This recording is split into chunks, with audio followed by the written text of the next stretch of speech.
So hi everyone, welcome to Hump Day Conversation number 23 with myself, Dr. Ben Boudreau, and Dr. Clayton Roach from Roach Chiropractic Center in Bedford, Nova Scotia, Canada. Today is a special episode. We feature a special guest from Comfort Orthotics in Bedford. Dr. Roach, would you like to take it away? Sure.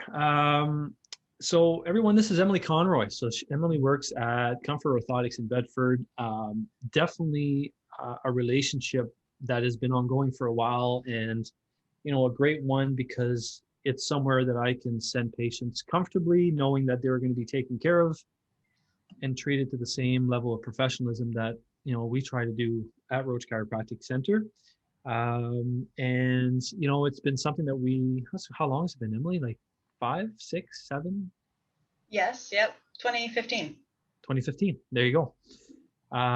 So we know you. Maybe you could introduce yourself, where you're from, how long you've been doing this, and then we'll hop right into the body of what we're going to do. Yep. So as I said, I'm Emily Conroy, and I work at Comfort Orthotics in the Sunnyside Mall, just right down the road.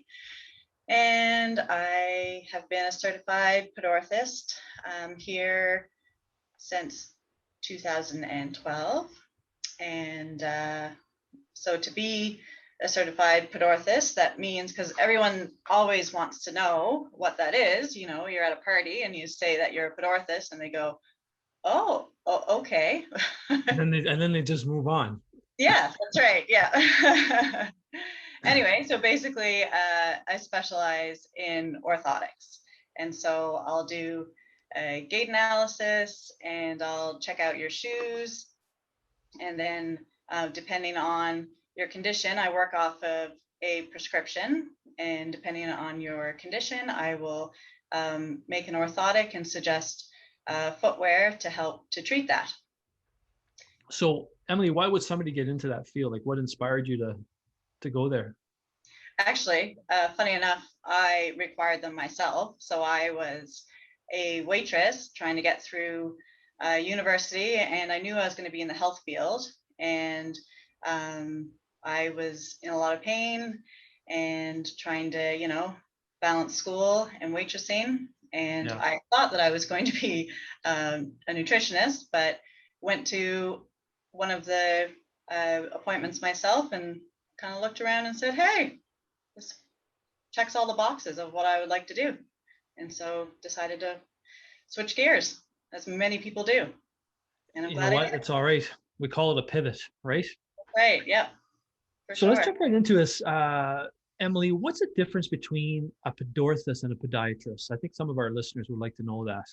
Yeah, for sure. So there's a long list, but the easy answer is that they cut into the dermal layer. So yeah, I do not. So they can take care of your ingrown toenails, your warts, your calluses, things like that. So are they too good for orthotics? They don't touch orthotics or what? No. They can do orthotics as well. Yeah, for sure. Got it. Yeah. So they're not attached to the knife. They can also do orthotics as well. Definitely. Yeah. That's cool. And they can make suggestions about footwear too. I'll go to the next question, Ben, and you can go to the next one. So sure. One of the things that I know way back when in 2006, 7, I decided that it was going to be great for me to do orthotics. That's probably ranking, probably 1 or 2 of my decisions that were the worst decisions of my life, because I realized I was in over my head, and people were coming back and saying, oh, it hurts here and it hurts there. And I'd send them back and the company would send them back. And, the way we were doing them, it was just a headache for me to do. And that's when I, clearly said, I got to delegate this because I'm in over my head. How do you guys do it when people go there in terms of the type of assessment that you do? How do you actually get to the point where somebody's bringing something home, putting in their shoe? How do you guys do that? Yeah. So after you do their gait analysis, which is watching them walk and determining what type of orthotic they require, which there are a few different types of orthotics as well. And we make different types out of different materials here because we have the luxury of having our own lab on site as well. Until it'll be 2 years in June, we were using like plaster and grinding that by either wrapping the foot or putting the foot in a foam and pouring the plaster in there and grinding it and making it that way. But now we're using a 3D scanner. So it uses a 3D volumetric scan. And then that gets, we would do a non-weight bearing and a weight bearing scan and combine the two together and get an image from that, which then goes into basically like a CNC machine, like a 3D printer, but the opposite. It could either grind out of a block that would be used for what we call an EVA or a cushioned orthotic. Okay. And then the different top covers are put onto that. So we can determine if we want to use what's called intrinsic posting. So if we needed some more heel support or an arch support or whatnot, we can add that into it ourselves. And then we just add the top cover on. So that's all enclosed in a machine now. And so all the grinding and whatnot is in a vacuum. Yeah. Or in that same machine, there's a different type of block that we put in that grinds, once again, a mold instead of the plaster that we then put into a press that we can use the harder shell, which is called a poly, that would be used more for like a extreme pronator, and that we heat up the poly in an oven and make it that way with the press. So basically you do the mold and then you put what's comfortable on top, like what you see, like the sole, like the material what your on top of it. On. Yeah. Yeah. And that's a little more intense than what I was doing when I was doing my orthotics. Yeah. Yeah. Wow. And you may have only had one choice of orthotic, the material that you were making, where we have multiple choices at our disposal. Right. Because this is completely different than what I learned, from chiropractic college, because we could order orthotics as well, but we'd only use those foam boxes. And you probably just cringe when you hear about it, but it's one of those, the ones where you just put the foot in and then it makes the mold that way. Is that an accurate way of determining the correct orthotic for an individual? Is that still? You can, for sure. It all just depends on the user, how you're not cramming the foot into it. Right, exactly. There's semi weight bearing and weight bearing, right? There's different ways that you can get the impression from that as well. Right. When I was using those boxes, I was like, I could use the same box, same patient, probably come up with like 10 different orthotics. Like it was just how you put the foot, that's right. And not doing enough. You just don't get good at it. I guess, that's what it was. Yeah, for sure. And so depending on the type of condition that a patient might present with, is definitely going to determine the type of orthotic that they get. Are there specific types of conditions that people come in with that this is a patient suited for this type of orthotic versus another? And what are these conditions? Yeah, and sometimes it's the condition, but it's also the person's biomechanics as well. And then their work, what they're going to be wearing the orthotic in for their daily activities and things like that it all plays a factor in. So did you want me to give you an example? Or so what would be the top 3 conditions that you see? Plantar fasciitis for sure, unfortunately, which I'm guessing that most people have heard of. Yeah. And then probably bunions would be the next condition that I see, and maybe like just a general pes planus or a metatarsalgia, which is just a very generalized diagnosis, but then when you dig more into it, you find out exactly what's going on. Yeah, so pes planus is, for all the listeners, that's flat feet, right? Yes. Yeah. Mm-hmm. That was a trick question. I mean, would you rather treat flat feet or people that have too much of an arch? Oh, I thought you were going to say or pes planus. I would rather treat flat feet, I guess. Is it easier to correct for? I see a lot more of flat feet. Yeah, I find that with high arches, there's usually a lot more going on. Yeah, for sure. And that's like an extreme high arch we're talking about, just not like a regular arch that people come in, they say, oh, I have really high arches. And then, yeah. Right. Which, you know, each to their own, Yeah. like we said. And so when it comes to, you know, the different activities, like you were talking about, the environment, right, plays a huge factor in, okay, well, what kind of orthotic do they need, right? So would you give, Yes. let's just say I'm a runner, you know, I'm working construction, and then I have my slippers at home. Right. Would I be using the same orthotic in the three, or would I need maybe a custom for each of my shoes? Well, sometimes it comes down to money as well, right? So you may have to use, you may have plantar fasciitis because you're a runner and you're construction, and you may have to, and you can only afford one, and you have to use it in all because you have plantar fasciitis and you need that orthotic under your foot at all times.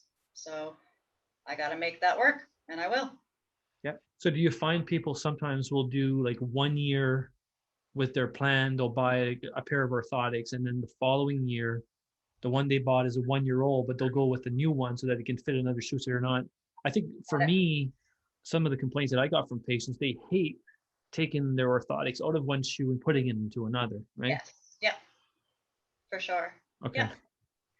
Cool. So here's one of the issues that I have, Emily, and I'll be honest with you. One of the things that I see a lot, and I've never seen it with you guys, so obviously I'm not talking about you guys, but I find a lot of times people have a hard time with orthotics because the Pedorthist was overzealous with the amount of correction that they were making. And the patient comes back to me and says, it feels like I'm stepping on a golf ball, right? Or they overcorrected the arch and now they have knee pain. So what's your mindset when you've got a patient in front of you so that they have an enjoyable experience with their orthotics? What's some of the advice that you give, and what are some of the things that clinically that you try to incorporate so that that doesn't happen? Because I haven't seen it with you, so I'm just wondering what you do differently. Yeah, definitely the break-in process is huge for that. So when they first, if it's a new patient and it's their first time getting orthotics, they usually feel that golf ball and they're kind of surprised looking at me, you know, telling me that they feel like they're walking on the outside of their foot, like on the lateral edges, and they're wondering when that's ever going to go away. But I have on the back of my business card, I actually have a break-in process written on there, and because it's that much of a regiment that you need to go through it. You know, there's people, once again, you talked about that runner construction, you know, type who just says, oh no, that's not me. I'm too busy. I can't stop and take them out after an hour the first day and then 2 hours the next. But I drill it that needs to happen, or you are going to cause issues like the knee pain or back pain, hip pain, things like that. And so I also offer free adjustments. So if it is something that is bothering you that you need to come back and get it adjusted, we follow up. We do a call and follow up and make sure. But also, when you get your orthotics, it's not just the one shot deal. You come back and pick them up and try them on with me and walk around and make sure that they're comfortable as well. It should never be painful. So let me ask you this, Emily. How important is it to you to understand the kinetic chain in the sense of really what is happening in their knee? Like, do they have arthritis in the knee? Do they have arthritis in the hip? Like, is it important for you to understand the rest of the picture when you're looking at their feet? 100%. Yeah. It's important for alignment. You know, I deal a lot with limb length discrepancy as well. You know, I still see post-polio patients who will have one leg extremely shorter than the other. We do build up on footwear as well to accommodate for that. But it's not just the Kinetic, which of course you guys can attest to quite a bit. But then there's also, you know, there are a lot of diabetic patients, unfortunately, but also has to do with their compliance as well. Maybe there's some more mental, you know, and you need to take it all in and and just make sure that the orthotics aren't going to sit in the closet, that they're going to, Yeah. Yeah. And you get the buyer's remorse, right? mm-hmm. Exactly. Make sure that they love the product and that they understand, that it's a whole picture, right? So it's not just us chiropractors out here that are telling you to consider your health from all the different aspects of it, all the pillars.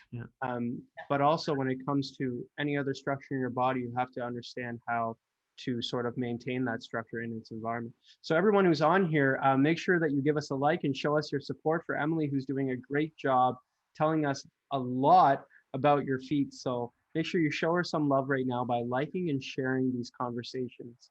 Remember the rule, right? We've got a guest, so everybody's got to share this episode. Right. So that's the rule. So just go ahead, Ben.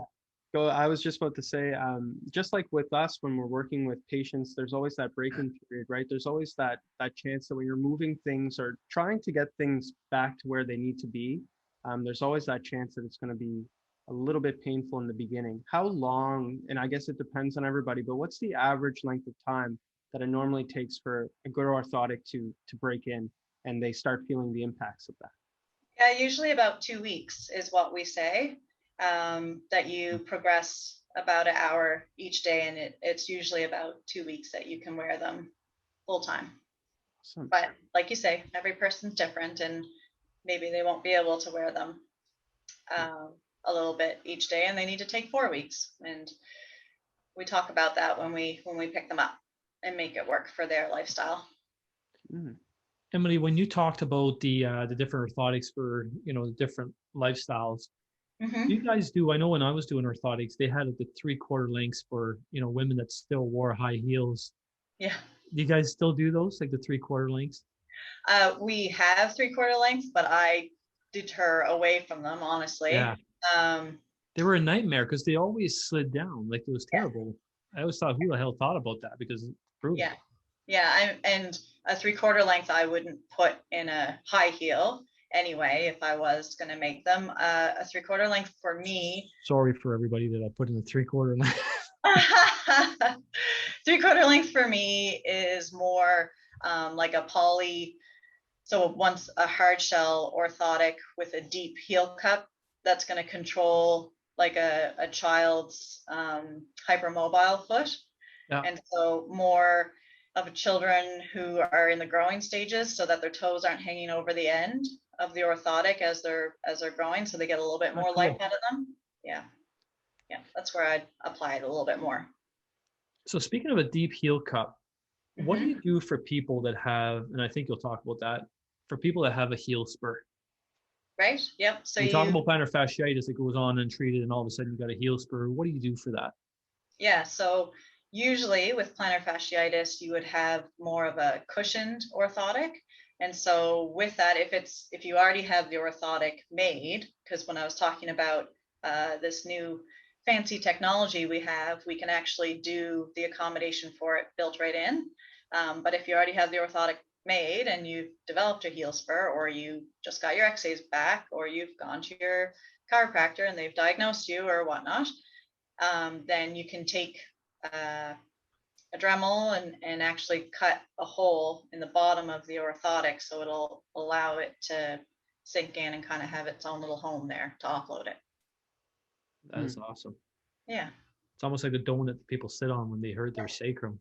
Exactly. Yeah. So we have a question from the audience. Are all of your patients referrals, or do you also take walk-ins? I know this was a question for a couple of my patients that I've referred. So do they need a referral from a medical doctor, or can they just walk on in? Yeah. So my licensing, I require a prescription, a referral from a medical doctor to see them. I can't do just off the street. And usually, if you're going through insurance, you need one every time that you're going to claim through your insurance. I just need one for life to see a patient. Can it be from a chiropractor? It can be from a chiropractor for me to see them. It cannot be from a chiropractor, usually for their insurance to cover it. It has to be from an MD. Okay. Yeah. both to get covered for the assessment and then to get covered for the orthotic if they needed orthotic. Yeah, which is actually all rolled into one for us. Okay. Yeah. Because the medical doctor really understands what they need for their feet. Yeah. Okay. That's why they send them usually, right? So Right. how long General do you, practitioner. Little, yeah, that's a soapbox for General. me and chiropractors not being able to be part of that referral process. But anyway, we'll leave that for another day. Well, that's why they're called general practitioners. That's right. right? And we're the So specialists. another comment here for you, Emily, is so patient and caring. Huh. That is a great one. Now, Kathy says, how long do you usually use an orthotic before? And I know this is, depending on the patient, we'll try to give averages here. How long Yeah. do you usually use an orthotic before you should go back to see if the correction has been made, or do you permanently have to wear your orthotic? And again, this comes down to, patient specific, but I'll let Emily answer this question here. Yeah. So, I mean, I think of an orthotic more of like a brace. It's never going to permanently correct you. So it's only something that you wear to offload. Like if you have a flat foot, it's not going to create an arch out of nowhere, unfortunately. It's only going to give you that support that you require for whatever ailment that you have. Now, if it's something like an Achilles tendonitis that you've developed and you require the orthotic to help heal you, and then after that you no longer require it, that's fine. But usually there's a reason of why you've developed the Achilles tendonitis, and the orthotic may be good, let's just say in your work shoe or in your runner, as a preventative as well. Yeah, So, and great answer. Yeah. Yeah, I agree with that. And so just to parlay with that question, we had a question at one point. We did like an open question thing, and somebody asked, are we born with flat feet? And we all know that we do. Like we're born with flat feet, and then that the arch develops. Are there hereditary factors or the reason we develop flat feet at a very young age, other than, we know we see them a lot when we get older, but what would be some of the reasons that, an adolescent would not develop an arch on the foot? And is there a way to bring that back, or is that person stuck wearing an orthotic? That's a debate, an ongoing debate amongst the professionals. So there are people who believe that if you get it early enough and you have that support there, that they will create. But most are on the belief that it is genetic, and what the cards are out there, the cards that you've been dealt is eventually what is going to happen. So your earlier question of why are you born with flat feet? So you're born hypermobile, and then your bones ossify, and so you have that look of that over pronated when you're younger. Mm-hmm. And then you may create the straighter, not pronated look when you get through puberty. But Right. yeah, And I guess call it fortunate or unfortunate, but because our bones are held together by ligaments, once they're stretched, they don't really come back. So hence, what you were saying about the orthotic being a brace and, supporting that. Right. Probably for life, because the ligaments don't have the ability to contract again, right? Yeah. Yeah. Yeah. So Emily, what is your take? In my my roommate in chiropractic college is a big runner, and he was using this product, and correct me if I'm wrong, Super Feet. Mm-hmm. And it's more of a progressive orthotic, correct? Where correct me if I'm wrong, it starts with a higher arch, and then they progress to lower arches as you move through the program.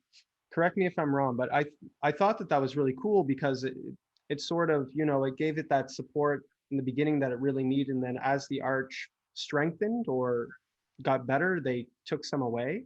What is your opinion on progressive arch support? Yeah, is that the thing?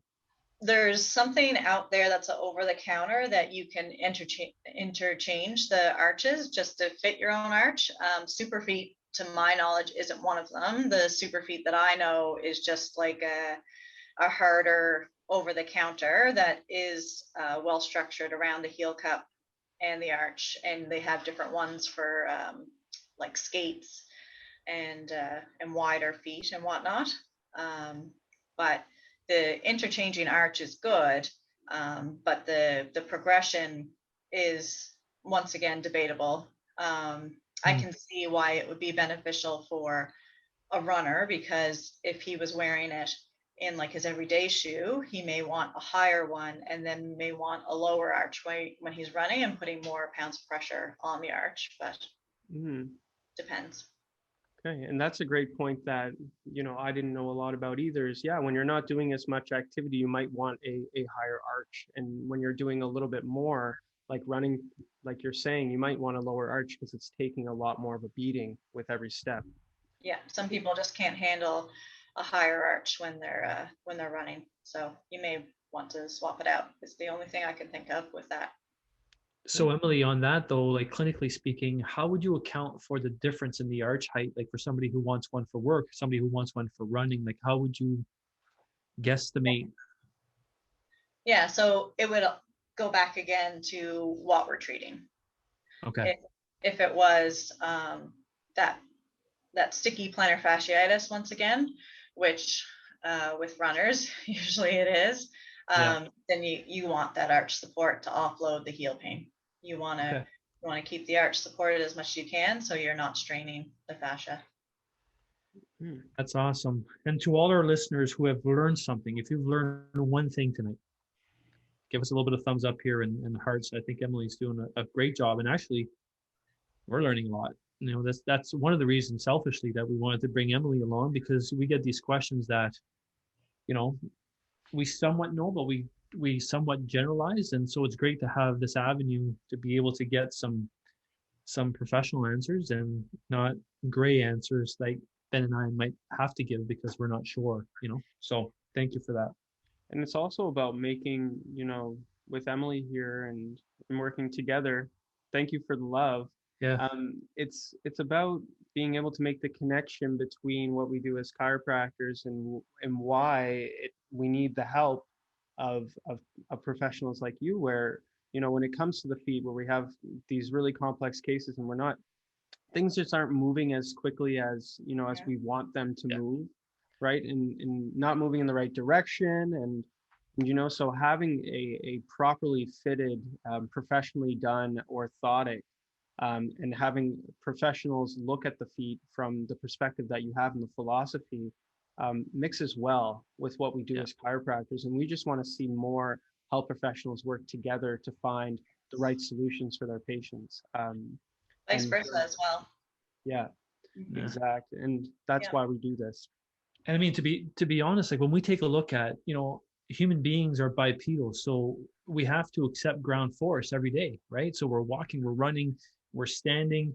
So for us as chiropractors to make changes to the spine and not take that into account would be totally ridiculous. So, you know, you're never going to fix low back pain or where the person has so much flat feet that they're pronating and, you know, their tibia is internally rotating and all of a sudden they have no hip movement.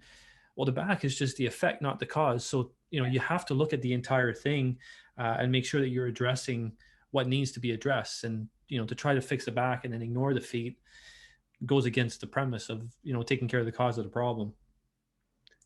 So we have another, you know, good question. And I think this will play with a lot of people, you know, who maybe have that medical doctor who doesn't look into the feet as much. They say, if I know that I can get a prescription from my family doctor, but he or she isn't quite sure what to write on the prescription, where can I go to have my foot properly assessed and properly diagnosed? So you can. That's a good question. That is a really good question. You can come and see a podiatrist. You don't need a referral to come and see one of the lovely podiatrists that we have here at the clinics. Exact. And that's a perfect question, or a perfect answer. Not the perfect question. So if they see, so I'm confused now, Emily. So if they go directly to a podiatrist, does MSI cover for that? No. Okay. So they would pay out of their pocket Mm-hmm. to get assessed by a podiatrist. He Yeah. would then be able to write the prescription for the orthotic. Yeah.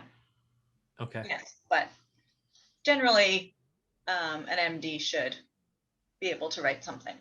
And the prescription can be kind of generic, right? Oh, Assessment I get so needed many. for foot pain or back pain or whatever, right? Usually you want, for if it's going to be covered by insurance, you want it to have a medical diagnosis of the foot. Okay. So that answers the other question that we have here, where is the prescription written to the clinician to assess, or does it list the orthotic? But either way, regardless of what happens, the clinician at the podiatry clinic is going to make the assessment and make the proper recommendations, correct? Are you talking about me, or are you talking about the podiatrist? You or the podiatrist. I mean, either of us are definitely going to do the right thing, for sure. Yeah. Exactly. Yeah. But the prescription should have a diagnosis of the feet. So pes planus, flat feet, 100%. Even if they have plantar super high fasciitis. arches, if they have super high arches and it says, you know, orthotics for flat feet, I will still give you the right orthotic. I promise. Right. In other words, you're not necessarily going to go by the diagnosis on the prescription, but you're going to do an assessment. That's right. Yeah. And that is why Emily is getting the most beautiful comments in the comment section today. It says Emily's the best at what she does, hands or feet down. Oh, that's good. And one of the patients that I sent to you guys said, I have been to a podiatrist in your clinic and he was excellent. So great there. So one of the big differences would be, you know, obviously one of our questions would have been, you know, what's the difference between the Costco brand and having a custom orthotic done? It's the quality of the clinicians that you're meeting and the amount of effort that they're putting into giving you the highest quality product that they can offer. Right. So whenever you're going, and just like we talk about this with our vitamins and our supplements at the clinic, it's all about doing the research and finding the right quality product, and you'll get the quality results. Yes. And so that's why it's always worth to invest in a good quality orthotic. Yeah. So guys, we're going to continue to chat with Emily, but as you guys have questions, go ahead and comment or ask your questions in the comment section. This is a very special time where you get one-on-one time with a specialist who's willing to stay after hours for us and you guys, and definitely worth a share, by the way. So go ahead, Ben. I was going to say, what was one thing or a few things that you wish that people knew about foot health? What is one thing that you wish people knew about foot health? I wish that people did more proactive than reactive with foot health. Great answer. I guess with their, not so much with their orthotics, but with their footwear, because I just find that I see them at their worst points, and if they had better fitting and more structured footwear, not necessarily that they have to spend a ton of money on it. If they had just gone to a place that had fit them properly to begin with and had given them a little bit more guidance, then they wouldn't be in the position that they are now. Very good question. Amen. Good question and good answer. Let's talk about footwear, Emily. I think that's obviously the elephant in the room, because you know, you go to a store and it's, you know, buy one get the other one for a toonie and whatever. And they, you know, they get to my clinic and, you know, they're busting out of the side of the shoe. And what's your general opinion on footwear in terms of, you know, and maybe we can kind of categorize it, you know, people that have wider feet. What is one brand that's known to offer solutions for wider feet? I know I see a lot of New Balance have the opportunity to go wide. So maybe you can touch base on that. Yep. So that's definitely the one that I would have said. And I mean, we're talking about sneakers here, obviously. The best tip that we have here that I think everyone should take is to take the insole out of the shoe that you're purchasing and put it on the ground and put your foot on it. And you don't necessarily have to stand up, just look down and make sure that the sides of your foot aren't overhanging and you have about a thumbnail from the end of your longest toe.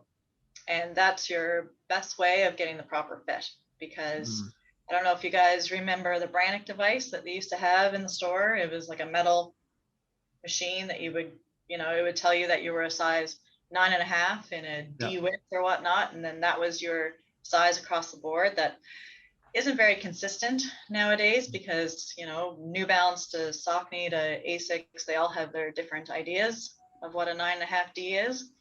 And you're probably a 2E, not a D, just saying. Anyway, so taking that insole out and putting your foot on it, that needs to fill the inside of the shoe. So therefore, it shouldn't be hanging over the side. So here's my biggest realization. I was at a store. I won't name it, but anyway, I was at a store and I was buying a pair of shoes and the guys know what they're doing. Anyway, so for my whole life, I was wearing 8s, 8.5s, right?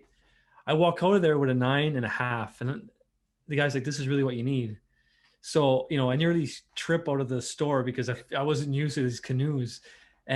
But I could never, ever go back to 8 or 8.5s because you don't realize like when you're weight bearing, how much your toes go out. So, and, probably one of the biggest cause of hammer toes too, right? And people wear too short of shoes and the toes start to curl at the end, right? So that was my biggest realization. So it's funny you mentioned that as your first comment, making sure you get the right size shoe.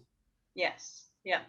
Yeah. And I was about to say the same thing when I went to another store. I mean, great store because they helped me find out my correct size for running, right? So for years I was running in a size 10 and I started ramping up my mileage and I'd end up, at the end of my run with blue feet, right? So my toenails were hitting the end of my toe box. And so I'd gone into the store and he had said, you know what? Took a few shoes out and said, you know what, you're a size 11.5. Yeah. Size 11.5 in Asics. So every brand will have different sizing, of course, but then also depending on what you're doing, you may need a different size of shoe, That's right? Yeah, exactly. So definitely, if you're considering that, take that into consideration when you're choosing that good footwear. So it wasn't just the blue color off the insole coming off and getting on. No, that might have been in there too, though. That's what happens when you shop for sneakers and Air Shack. Yeah, there isn't big picking down home. Now, I have a question about Morton's Neuroma. So is that one of those situations where you would put a jelly pad in that area where the neuroma is, or is there something special that you would do? Yeah, we actually have what's called a neuroma pad. And so depending on, once again, it can be different for different individuals. Sometimes it's like just a nuisance for them, and other people can't even, walk and propel forward with the pain. And so they may need a much larger pad because a neuroma pad is quite small. It looks, so metatarsal pad is like a small dome that's near the front of the foot. I just happen to have a foot right here. Just behind the metatarsals here to fill in that gap. Everyone thinks about this arch here, the medial arch on the side of your foot, but then there's a lateral arch, but this is your metatarsals here, and they need quite a bit of a curve as well. And so when you get that neuroma pain, it's because from the nerves pinching in between here. And so adding that pad here behind it will help to offload it. But then, like I said, other people get the pain when they go to push forward here. And so you may need to add in a rocker sole shoe too. So then when you're going to step forward, you're not making this motion anymore. The shoe is doing that motion for you. Hey, foot is so complicated, eh? Oh my God. Yeah, the corner of the bones in your body, all in your feet. Right. Amazing. And we use our feet all day long, right? So right. Yeah. And I was about to say, Morton's Neuroma is no joke. I mean, from what I remember from studying a little bit over foot care, it feels like you're walking on marbles, and correct me if I'm wrong, or walking on pebbles, with pebbles in your shoes. Yep. Yeah. Sometimes it can feel like that as well. Yeah. Yep. Yeah. So Sometimes Emily, it's shooting nerve pain as well. yes. Yeah. Yeah. So I remember one of the tests, you just squeeze the foot, right? And Mhm. this pain just goes shooting. Yeah. Question, with summer coming, what are your thoughts on flip-flops and also about the specific brand FitFlops? Yeah. So actually talking about Morton's Neuroma or anything that affects the forefoot with a fit flop, then now this is a flip flop, not a fit flop. So anything there where it is not attached at the ankle itself, then your toes are doing this motion to keep the shoe on. And so if you have any forefoot issues, then it's going to aggravate that more so. Yeah. The fit flop has some arch support to it. So I have a lot of people who have told me that they tried that as a shower shoe to give them some arch support when they were at the pool, when the gyms were open, or when they were showering to offload their plantar fasciitis, just because they knew they couldn't be barefoot. But it's definitely not an all-day shoe Okay. to wear if you're in foot pain. It also breaks down really fast. One thing that I've noticed with the flip-flops that have just the tongue, what happens is I find like when they're in the swing phase, they bring their toes up to keep the sandal on, or the flip-flop on, and they get like the tendonitis like on top of the foot, right? And I see that all the time, and it's brutally painful, and they don't know why. And I'm just like, well, you're wearing them today, so this is why. Like, am I wrong? No. No. Okay. You're not wrong at all. Yeah, it's just aggravating all the sheath on top, right? Yeah. Mm-hmm. So last week we had a conversation about bunions and valgus, and we were talking about little things that people could do, and we were talking a little bit about spacers, and more specifically the spacer between the first and second toe. Is that recommended in the literature with your in your profession, and does that help with that valgus? Yeah, I mean, all valgus is saying that the hallux, this part of the toe, is going away from the midline. So the spacer is going to hold it over, whether you're putting it there because it's crowding this toe and the nail is rubbing on it and it's causing issues there. But as soon as you take that spacer out, the toe is going to go right back over again. It's not going to correct it. The only thing that's going to correct that valgus is going to be surgery. So if you have a bunion and you have pain in that joint, and your toe, your hallux is valgus, your toe is going over, and you find that you have comfort when you bring it over here, wear that spacer as much as you want. But it sometimes causes more shearing and discomfort in between the toes. And having the orthotic there, once again, is going to, because a lot of people pronate onto that first ray where that bunion is and put a lot of pressure on it that way. And so having the orthotic there is going to increase the arch and take the pressure off. And then you can have your spacer there as well if you'd like. It's a multi-pronged approach there, Ben. Yeah. I love that. That's great. That's a brutal surgery. Like, I've had a few patients said it was worse than labor. Like, they didn't like that surgery at all. I had a patient say, I'd rather have a hip replacement any day and not have that surgery. And they'll get one done and they won't go back for the other one. They'll never, not the one that I'm thinking about. So just to confirm, so a suggestion for a sandal would be something that has a strap around the heel? Yes. So what about Birkenstocks? What's the deal with Birkenstock? Yeah, so I mean, a Birkenstock is very rigid all the way through. So right away, it has good structure through the arch. I don't think we've talked about that yet So when we were talking about footwear and making sure it fits properly, you also have to make sure that it doesn't bend in the arch. So a lot of shoes. Do you remember this whole barefoot minimalist craze that started a few years ago? Yeah. So unfortunately, along with that came taking the shank. So I'm looking up because I have shoes right here. Taking the shank and the structure out of the middle of the shoe, so you can take and bend the whole thing right in the middle. And so you want to make sure that you've got some good structure in the middle of your shoe, which the Birkenstock has. A lot of sandals you can take like flip-flop and just bend it and put it in your pocket. And so luckily a Birk has that. And some of them just have that thong, that part that just attaches at the toes, but a lot of them now have straps that come farther back towards the ankle, and so your toes don't have to do that motion to keep it on. And they do. Correct me if I'm wrong, but some of the Birkenstocks you can actually do a cutout and put the orthotic in there, right? Is that Birkenstock that does that, or others? No, Birkenstock doesn't have removable footbeds. Okay, all right. Some Mephistos do, and most of the Naots do. And there's a Cambrian now, is a new orthopedic that's come out, and it looks a lot like those sandals. And they have completely removable footbeds. Okay, there you go. I think we answered that question. Can you buy a sandal that you can put an orthotic in? We just answered that. Okay, cool. Yes. Yeah. We have a whole wall of them. Whole wall of them.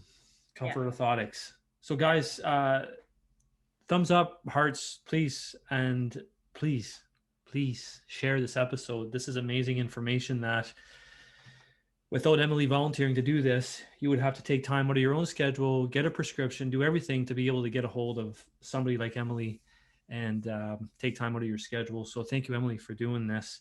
Ben, anything else? Well, I was just going to say that I thought that the minimalist running craze, where people were running barefoot, right? They were saying that this is a healthier way to run. This is the way people were meant to be. Mm-hmm. What's the response from the foot community? What are people actually saying with our minimalist runners? Are they healthier? Do they have better feet than those that are conventionally running? That if you can do that and not have any foot or knee or back pain, you give her. Yeah, totally. When you have that pain, I'll help you out. Yeah. And I'll send them your way. Sounds good. Their back won't be too far behind. How often do you replace your orthotics? Pardon? How often do you replace your orthotics? About every 2 years. And I mean, it's kind of like a car tire, right? So it depends on how often you're wearing them and how many miles you're putting on them. Somebody said minimus. Okay. Sorry. Minimus running is a source of my Morton's neuroma. That's what somebody said. Advice on the shoes. Do you require an appointment at your clinic right now to get advice on the shoes you sell? I'm assuming no. No, I mean, we're talking about COVID lockdown. So, that might be what she meant. Okay. Sorry. Yeah. Right. We have the doors locked, and you come and ring a doorbell and they will help you out best you can. Okay. But they are seeing people for footwear right now. Okay, cool. Good to know. So I think that this was a great conversation.